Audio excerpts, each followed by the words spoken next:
Hey, and welcome to Vince's online gym one-on-one with Arman Eckelbarger. Today, we have a special guest, Daryl Conant, one of Vince's gurus. And so we're going to ask him some questions about dealing with Vince, and it's going to be a great show. All right, so let me kind of give you a little bit of background of the things I've learned about Daryl. He's got quite an extensive background as well. Daryl is an exercise physiologist and strength conditioning specialist, former U.S. Olympic Committee strength coach, which is pretty impressive, 1994 to 1996. 2019 AAU Mr. Universe, third place in the men's masters division, and recently just won the overall Mr. Universe 2022 AAU Mr. Universe. So great job there. So I'm going to let him kind of touch a little bit more about his other background because he has a lot of science degrees, and then also he has written some books. Daryl, go ahead and take over. First of all, I just want to say thank you very much, Arman, for having me on this. It's a great honor. Pleasure. And it's a pleasure. Yeah, I always love talking about obviously about Vince and my experiences and so on. Just my short background, I guess, is So I've been interested in exercise science for a very long time, and I knew when I was in high school that I wanted to pursue it. So I went to college, and I ended up getting a bachelor's degree in exercise science, and then I got a psychology degree, and then I went with my master's degree in exercise physiology. So it was a great experience, and then it led me to get a job at the United States Olympic Committee, where I trained athletes there. That was a great experience.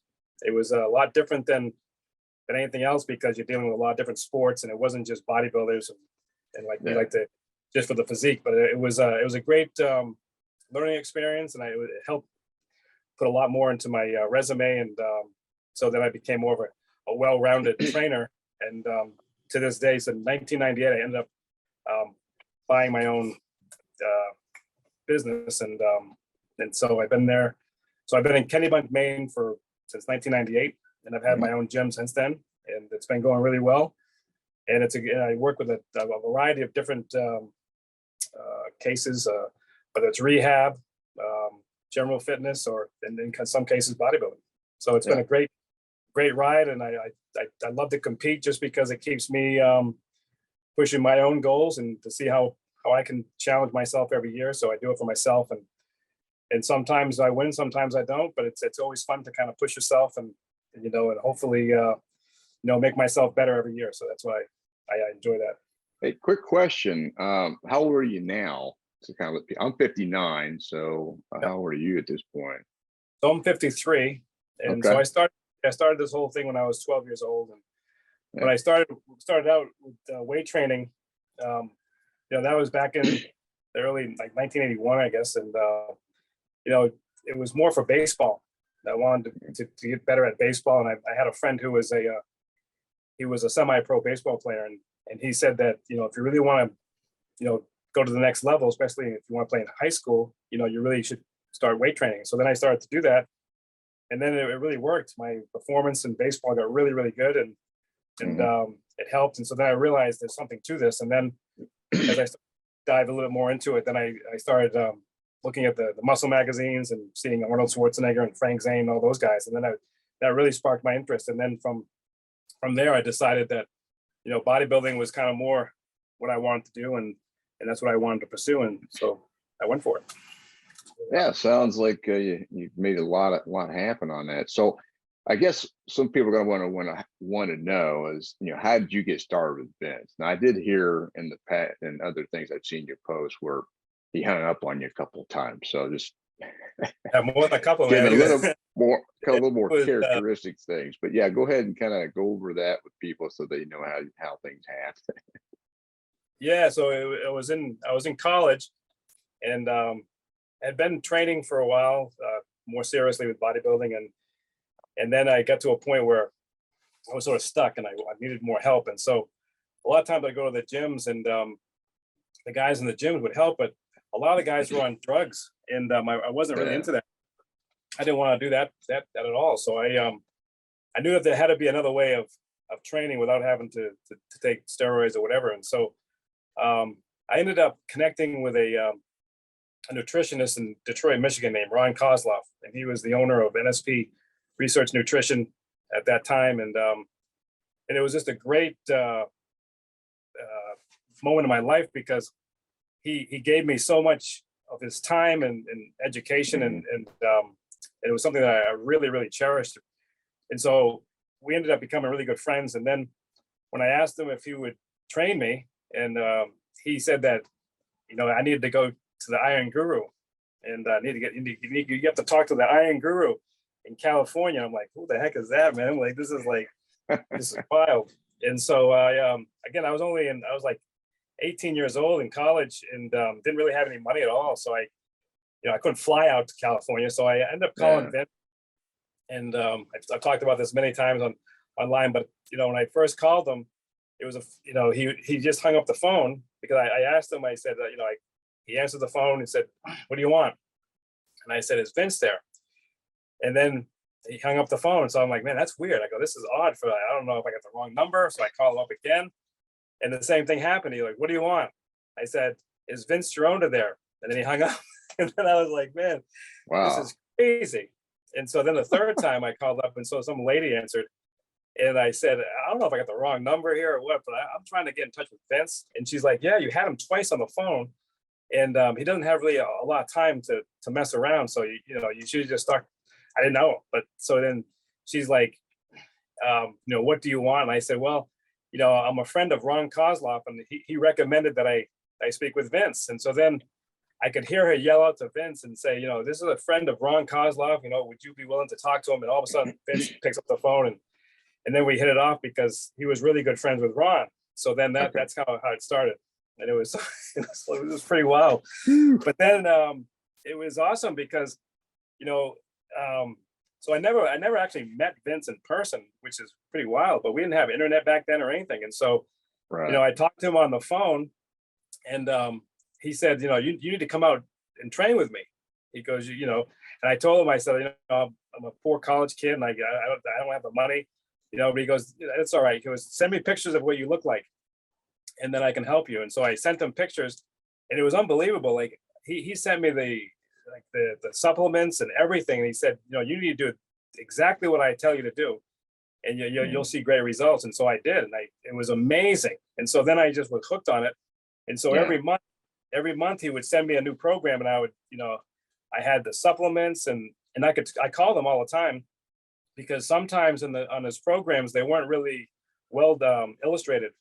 Yeah, unfortunately. What he's talking about, Yeah, it's pretty tough in those days. Yeah, so I was like, so I call him up, and he was very, for me, he was patient most of the time.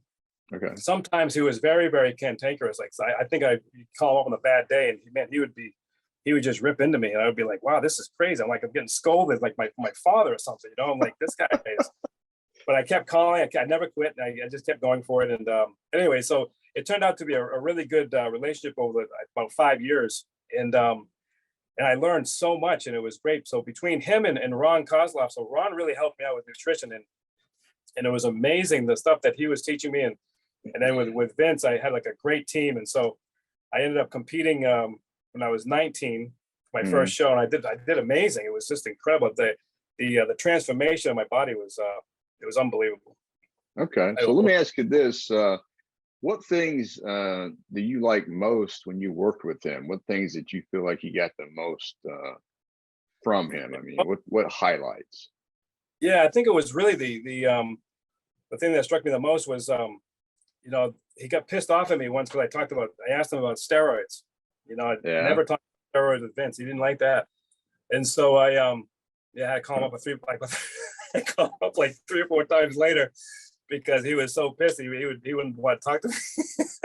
Wow. So, but anyways, he said that he goes, "Why do you want to be 250 pounds?"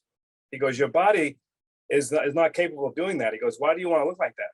He goes, "Why not just train with what your body is?" He goes, "You're 178, 185 pounds is probably gonna be the most you're gonna build." He goes, "Just train within your own body." And he goes, "You'll look phenomenal." He goes, "You want to create the illusion and you'll look just as Right. good as all the guys up there. And he said, and that really stuck with me because no one ever said that. Everybody was always trained to be huge, like I want a huge Yeah. chest, be big, big, big, big. It's lift heavy, heavy, heavy, heavy, heavy. And so Vince was the first one to really, knock it into my head that, it was all about symmetry and creating the body that I could build on my own frame without looking ridiculous or hurting myself. And so that really stuck with me. And so then when you start doing those exercises that Vince taught, it was, totally unique. And you, once you understand kinesiology along with what he was teaching, it's just like, wow, this is magic. And you're doing crazy things in the gym, like everybody else was all mainstream doing everything, powerlifting and heavy, Right. heavy bodybuilding, and like the HIT program, that was Mike Mentzer's deal, and everybody was going into that. And I'll go into the gym and I'd be doing the craziest exercises, but man, the results were amazing. I was working out for 30 minutes and looking like I was just incredible. So that's really what kind of routines did you like the most during that stretch? I mean, what things did you find like I really like these routines? I mean, was there anything that really stood out? Yeah, what really works best for me is the 4x12 programs. Because yeah, those are the ones that really for my own body really worked well because I got the most benefit from those just because you're increasing the capillary beds to the area of the muscle. And that really brings the oxygen and the pump would be incredible. So I really felt, for me, I'm more of an ectomorph build, and it just really worked well because I really got defined off those programs. And then later on, when I went into like on the off season, when you go into the definition program, when I first did that with Vince, that was kind of wild. Oh yeah. When I first started with Vince, he doesn't really give compliments at all. So you have to have a thick skin because man, he comes at you like if he wants to keep you humble, right? Yeah, if you're a snowflake, man, you ain't gonna make it because that guy would be like, he would rip you apart. He would tell you exactly how it was, brutally honest. And so I would I just took it as a compliment when he in a different way because he would come at you and then you would work on those areas. And so the crazy thing was, and I've talked about this over the internet, is, and a lot of guys need to understand it, but I did the when Vince first got me onto a program, he wanted me to put on more muscle. And so he said to go onto his egg diet. Okay. And now the egg diet, it's interesting because a lot of people get confused when you talk about this, and they might read a little excerpt somewhere talking about this, and they don't know what they're doing when they do it, and they have to be careful because when I was doing it, Vince would have me take. The idea is that you can have as many eggs as that you can comfortably digest throughout the day, and so that can be 36 eggs a day. It doesn't necessarily mean that it's always 36, but you can have up to that. And so what I did was, I wanted to make sure that I wasn't going to kill myself because I was in college, and college was all about, learning about nutrition was a 1 egg, 2 eggs a week is all you could have. Oh yeah, the big cholesterol stuff. Yeah, that was ridiculous. Yeah, exactly. So I was on that kick, and so I didn't know. So on one side, I'm hearing about Vince, who I'm kind of new with, and he's telling me to eat 36 eggs, and I'm thinking, man, am I gonna have a heart attack? This is crazy. So then I went to a doctor, and had my blood work done. And I didn't tell him what I was going to be doing, but I just wanted to see what was going to happen. So he tested my blood. My cholesterol was fine. It was like 170 at the time. And so then so what I did was I took I took half and half, 10 ounces of half and half, and I put 6 eggs in it, and you stir it up so that you don't, and then you drink it. So I have that every 3 hours throughout the day. So I could get almost, I guess about, some days I wouldn't get all 36, but I get pretty darn close. But also, you have to understand, I was taking a tremendous amount of supplements too. Like Vince had all these supplements. Yeah, he had quite a laundry list of stuff. A quick question now: did you actually use fertilized eggs like he recommended, or were you just using regular eggs? The fertile eggs are extremely hard to find. You have to find one that has a rooster in it, and they're very hard to find. But you can still get a very good benefit if you don't. I mean, ideally, if they're not fertilized.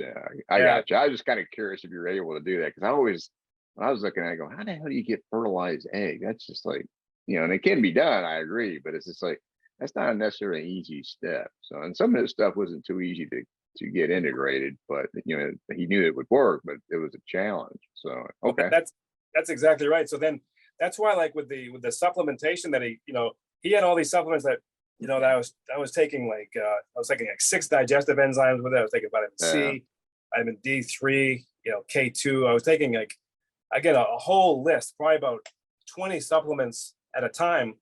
And then I take digestive enzymes with every meal, every drink.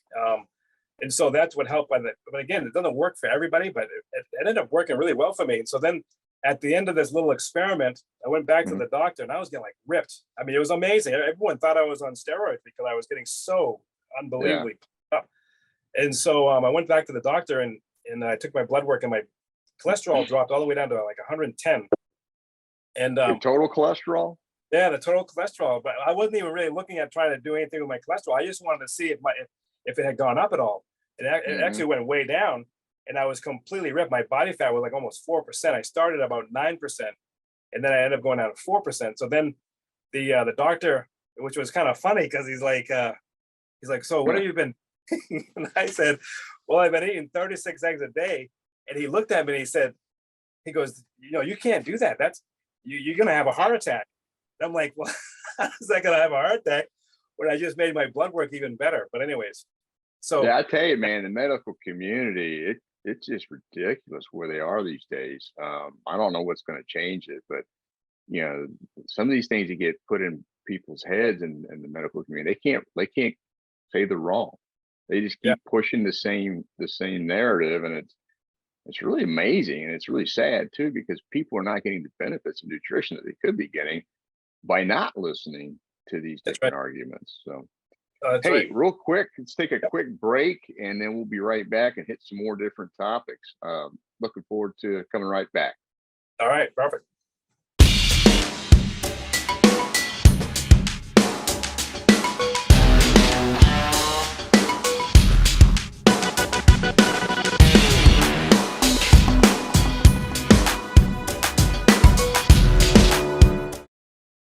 Hey, and welcome back to Vince's Online Gym One-on-One with Arman Eckelbarger. Here we are again with Daryl Conant, and we just took a quick break. We're going to go back into, I want to ask Daryl here about his feelings on the 6x6, the 8x8, and obviously you got great results in the 4x12. So that's a good tip for people to know, when we may need to add that into the Vince's Online Gym as well in the future. So, but for now, I'm going to let Daryl take over and kind of give us his insight, since he's been dealing with this for close to 40 years or something like that, right? Yeah, a long time. All right, there you go, Daryl. Let us know about the 6x6, 8x8, etc. Yeah, so those are great programs, and they're all different for like the different phases of the year.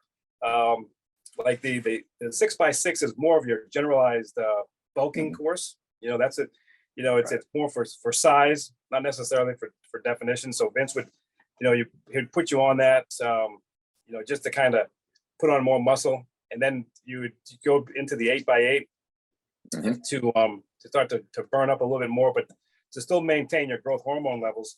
And that's the idea of the 8x8, is that it's kind of brutal, but the way the 8x8 actually worked is you do 2 compound exercises with it.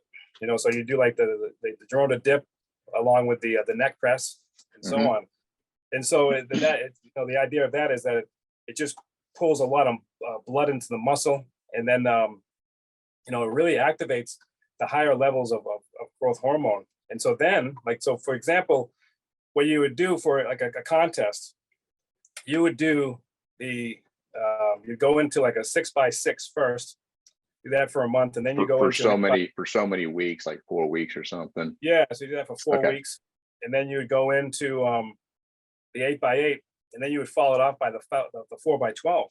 And so then there, as you're getting closer to the contest, you want to get more defined, so you want to bring in more oxygen to the muscle, and that's why the capillaries are crucial by the 4x12. And by the time you get to the end of this whole thing, then you're everything looking pretty good.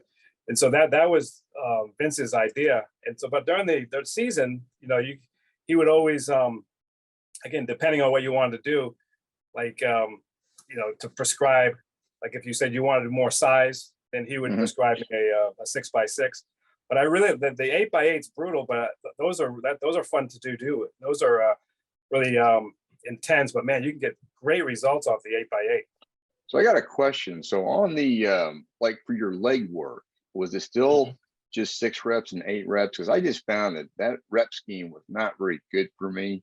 I'm ectomorphic, similar to you, probably ectomeso, I guess, because I was able to put on muscle. But I just found doing a little higher up in the legs was more beneficial to me. So I mean, what were your thoughts? Yeah, I think you're absolutely right there, because like if you looked at some of Vince's programs, like he'd only have you do like either just a prone leg curl or the or front squat or sissy squat or whatever. And it was very, it would be the same as the upper body, where you do 8 sets of 8 reps, and that's about it. But the problem was that on some of those movements, you have to go up a little bit higher, just because the intensity of those exercises, and like you found out, you kind of have to push it a little bit more to get those fibers that really activate. And I think that that's the one thing. Like if you looked at Vince's legs, I mean, Vince was phenomenal, don't get me wrong, but if you looked at his leg, they weren't as like really big and muscular. They were extremely toned, but it wasn't his main part of his body. If you ever looked at, he wasn't really cut up in the legs. But he did the one exercise that really I found that worked the best for me was the sissy squat, the 3-part. Jeez. Yeah, that 3-step. But that's 15 reps, though. I mean, that's high reps, and so that's what that thing's brutal, man. I mean, I actually did that today, this morning. And you don't have to use much weight, but man, you just start shaking so bad when you're coming up, and especially after you get to that third phase, you're just like, where you going to get up from almost. So, because I got my feet up on it's a 30-inch block, so I'm really got a strong angle. But I'm just so impressed by how that just ignites the top of the quads. I mean, that's just a killer move. And I really wasn't even doing that correctly for a number of years. I mean, I just recently, got it dialed in. And I was like kicking myself. I could have been using that for, I recommend, like, for people listening, you learn that exercise, you're learning how to really activate your quadriceps, because that thing, and you go to do some leg presses or something else after that, you're gonna they're on fire. So it's an excellent move. So anyways, let you keep going there. Yeah, that's you're absolutely right, man. It's like I've had guys come in that big power lifters. I mean, they're very, very strong. They can lift hundreds of pounds, and I would try to have them do the sissy squat, and I would, man, they could barely just do the bar. They would be like, what in the world's going on? But and then so I would do that, and then I would jump on the 45-degree hack slide.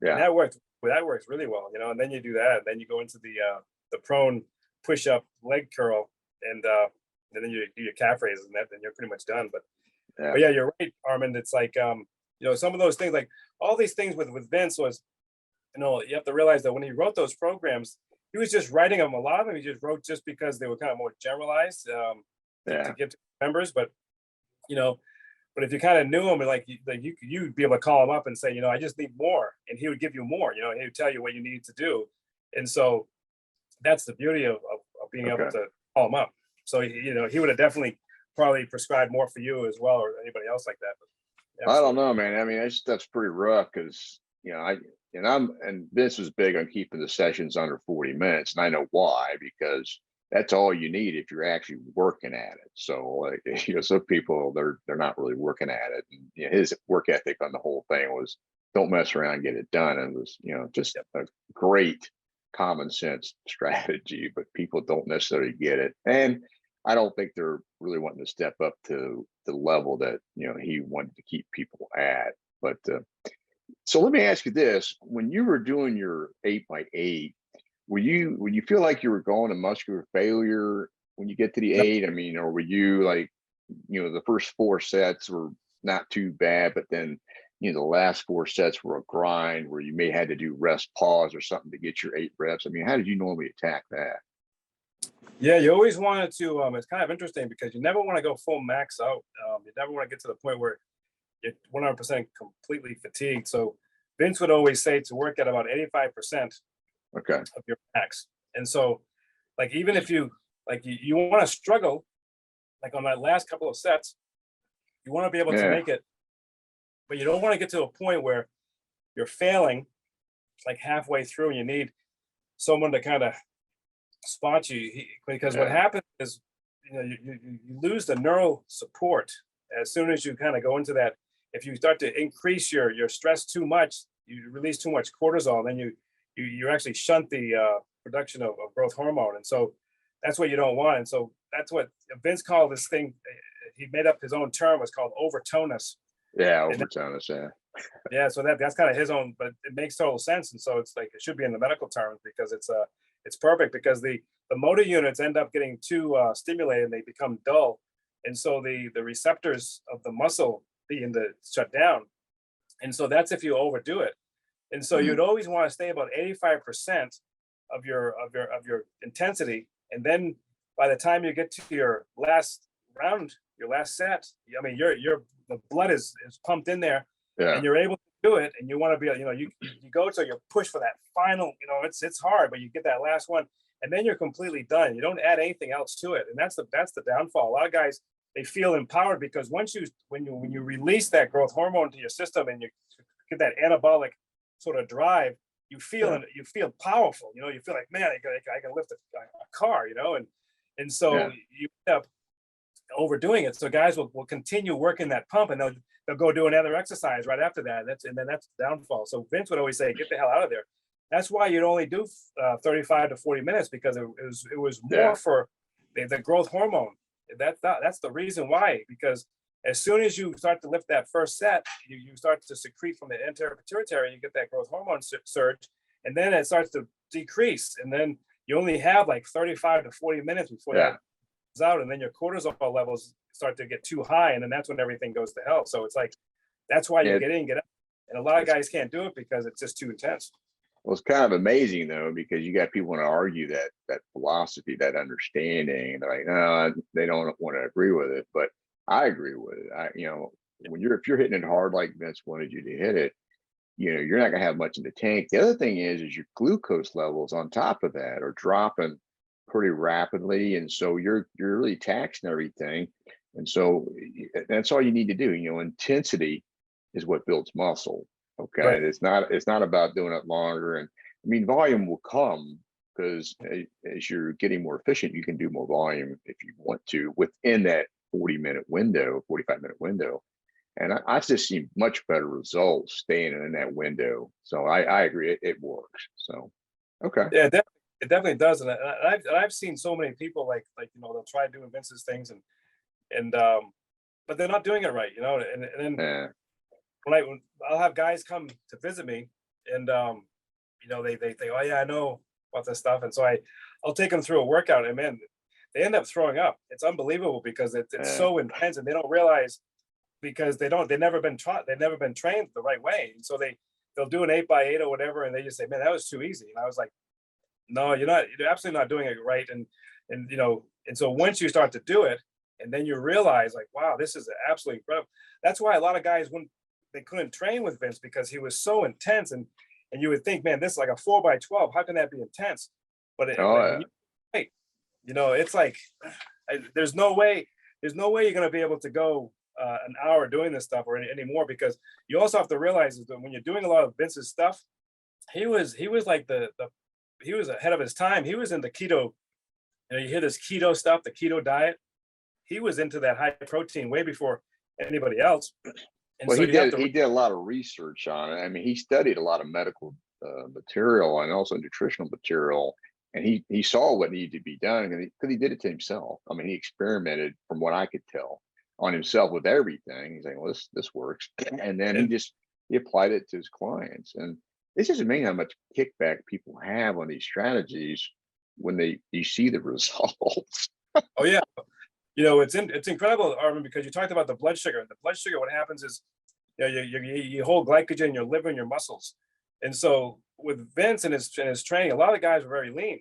They Oh didn't have yeah. fat And so what happened was he would put a lot of, a lot of his nutrition was basically ketosis. You're in ketosis all the time.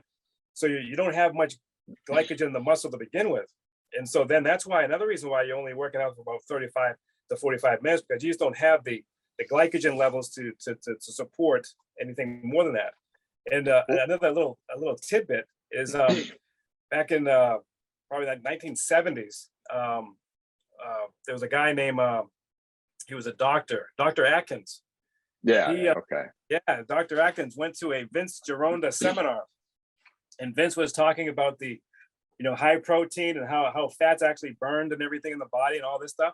And Atkins took notes, and he actually that's when Dr. Atkins came out with his whole philosophy. Took it to another level. There you go. I mean, a lot of Vince's stuff has been unfortunately stolen, but it is what it is. Let me ask you this: I've done some research too. What are your thoughts on when you eat protein, about 50% to 60% of that converting to glucose? What are your thoughts on that? I got this from a very high level medical person, and I kind of agree with it. And I think Vince probably thought that too, but I don't know. What are your thoughts on that? I mean, have you heard about that? Yeah. Are you familiar with that? Yeah, absolutely. Because what happens is, when your body, it's a defense mechanism the body actually has. So like Vince would always say 30 grams of protein was, what the body can assimilate every 3 hours. So, that's why you want to get all the essential aminos. Yeah, that was his target. He didn't believe in branch chain. Right. So you just eat every 3 hours. And so you want to keep the blood high and with protein. And so anyway, so he would say 30 grams, and there's been a lot of controversy with that. But it's true. What happens is when you take in too much protein, the body, just like anything else, it has to clear it out of the system, because if the blood system starts taking too much of it, it becomes a stress to the blood system. So then the body has to, flush this out somehow. So then it goes into what's called gluconeogenesis, which actually takes that, breaks it down into sugar. And so that's the beauty. So when you're on a low carbohydrate diet, like when you're doing like the definition program, you go into a low carbohydrate diet, the added protein will actually get pumped into glycogen back into your muscle cells, and so that's where you get the energy to keep lifting the next time. And so that's how it works. But yeah, so if you overdo that, if you have a tremendous amount of protein, that's just going to start wearing down your kidneys. It's the same type of a thing as like when you exercise too much, and rhabdomyolysis rhabdomyolysis, and then that's the same type of a thing. So you're self-inducing that into your system. If the same way, your blood system is going to get protein, whether it's going to come from your own muscle or if it's going to come from the diet. Right. And so that's how the body regulates itself. And so, but you have to really pump in a lot of protein to really, if you're training. That's going to take a lot to protein. Yeah, I would say that. I mean, that's a lot. But no, people, I've mentioned this to people, and they don't believe it. I'm like, well, look it up. I mean, this is not anything mysterious, but I mean, they think you're going to absorb 100% of your protein. It's like, not necessarily. Okay. I mean, it converts differently, and it depends on, how much you're taking in and that kind of stuff. Okay. Well, hey, we're running out of time, and I want to give you a few minutes to kind of let people know about how they connect with you for further questions, and, if there's things you can help them with, or maybe some of your services. I want to make sure we get that in, and then we'll just kind of wrap it up from there. So you want to go ahead and tell people how they can get a hold of you? Yeah, the best way to get in touch with me is just go to my website. It's www.darylconant.com. And I also have a YouTube channel. You can follow me on there. So I'm always trying to post different videos of Vince's programs on there. But I do different things. The two books that I would recommend if you're really interested in learning more about Vince's things is my book Invincible and also Convinced. And so that's all the information that I learned from Vince. I couldn't put it all in one book, so I had to do two books. And the first Invincible is the first 2 years of training under Vince's guidance, and then the Convinced is the latter 3 years. And so those are two great resources if you want to continue on with Vince's methods. But you can always contact me. I'll always respond to every email that I get. And if you have any questions or concerns about anything, then I would love to help you out. And I'm always available. Okay, awesome. So just so you know, I bought one of your books. It's either Invincible or Convinced. I can't remember which one it was. And I was really enjoying the book. And somebody stole it out of my gym at the time. I was like, Man. unbelievable. Holy So, smokes. anyways, I'm gonna probably get another one. But I was like, are you kidding me? I mean, because it's a pretty thick book, man. It's about 2.5, 3 inches thick. I mean, you've got a lot of illustrations in there. So, yeah, people, if you haven't really looked at his material, it's very detailed what Daryl does, and so. I mean, and then plus now having the YouTube channel will be real beneficial, so you can actually witness things being done technically, as Vince kind of wanted to do them. Well, okay, great. Hope everybody got some good takeaways from this, and if you guys like this, and maybe I get Daryl to come back again, and maybe we can highlight some other topics. But just trying to see if we can give you guys some more takeaways for helping your training. Other than that, thanks for watching, and we'll talk to you again soon. Have a great one. All right. Thank you.